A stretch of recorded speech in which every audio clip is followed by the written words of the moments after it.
বাংলাদেশের সবচেয়ে প্রতিষ্ঠিত বিদআতগুলোর ভিতরে একটা হলো এটা যে কোনো মানুষ মারা গেলে, যে ব্যক্তি মারা গেল তার ওয়ারিসরা, তার ছেলেমেয়েরা, আত্মীয় স্বজনরা এলাকাবাসীকে 3 দিন, 7 দিন, 40 দিন বিভিন্ন দিন ফিক্স করে ওই টাইমটাতে মানুষ খাওয়ানোটাকে মৃত ব্যক্তির জন্য জীবিতদের পক্ষ থেকে শরীয়ত সিদ্ধ করণীয় মনে করে, আবশ্যক মনে করে, হাওলাত করতেই হয়। যদি না খাওয়ায় এলাকার লোকজন বলে কি ছেলে মেয়ে রেখে গেল, একটু হাতও দোয়াইল না কারো। ঠিক না ঠিক? ভাই আপনার হাত কি আল্লাহ তাআলা প্যারালাইজ করছেন নাকি আরেকজন দোয়া দিতে হবে? কেমন কথা এটা? আপনার হাত আপনি দেবেন, আরেকজন হাত দোয়াবে কেন? তার মানে খাওয়াইলো না, তাই না? ভাইরা আমার, ইসলাম আমাদেরকে বলেছে কোনো মানুষ মারা গেলে, যে মারা গেল তার ওয়ারিসদেরকে এলাকাবাসী খাওয়াবে। তার ওয়ারিসদেরকে কারা খাওয়াবে? এলাকাবাসী খাওয়াবে। এটাই সুন্নত, নবী সাল্লাল্লাহু আলাইহি ওয়াসাল্লাম নির্দেশ করেছেন। আর আমরা কি করি? আমরা খাওয়াই। কেউ মারা গেলে তাদের মন খারাপ থাকে, রান্না বাড়া করার মতো মানসিকতা থাকে না, একটু খাবার টাবার পাঠাই। কিন্তু 2 দিন 4 দিন 2-4 বেলা হয়তো একটা ফ্যামিলির 2-5 জন 7 জন মেম্বারকে আমরা খাওয়াই। এরপরে ওই যে 40 দিনের দিন সুদে আসলে পুরোটা উঠায়নি। ঠিক না ঠিক? ভাই মানুষকে কখন খাওয়ায় জানেন? কখন খাওয়ায়? খুশির সময়।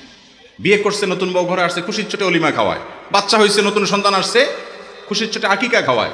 ছেলে পাস করছে, ভালো রেজাল্ট করছে, খুশির চোটে মিষ্টি খাওয়ায়, তাই না? যত খাওয়ার ব্যাপার স্যাপার আছে এগুলা কখন খাওয়ায় মানুষ? খুশি হলে। আপনার বাপ মারা গেছে, মা মারা গেছে, আপনি চিন্তা করতেছেন যাক জমির ভাগ পাওয়া গেল, বিপদ সরছে, এবার আমি এলাকাবাসীতে খুশির চোটে খাওয়াই। ব্যাপারটা কি এরকম? তাহলে আমি একটা কথা সব জায়গায় বলি, আপনাদেরকে বলছি, যুবকরা বিশেষ করে, আমরা এখন সবার হাতে হাতে নেট আছে।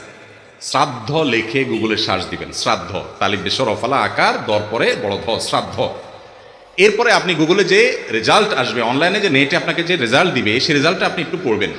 অনেকগুলো আর্টিকেল দেখতে পাবেন, অথেন্টিক অনেকগুলো সোর্সে।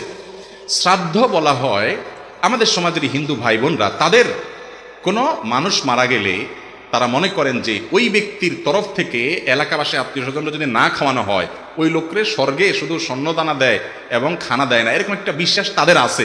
সেখান থেকে তারা শ্রাদ্ধ করে। ওই শ্রাদ্ধটারই একটা রূপ হলো আজ আমাদের মধ্যে আসছে, সেটা হলো মুর্দার খাওয়ানি। কথা কি বুঝাতে পারছি? এখানে ওলামা একরাম আছেন, ওলামাজার মাদ্রাসার হজরত আছেন, ভুল হলে ওনারা আমাকে সংশোধন করবেন। কোনো মানুষ মারা যাওয়ার পরে তার ওয়ারিসরা এলাকাবাসীকে খাওয়াইতে হবে, দিনক্ষণ ঠিক করে বা ঠিক করা ছাড়া খাওয়াইতে হবে।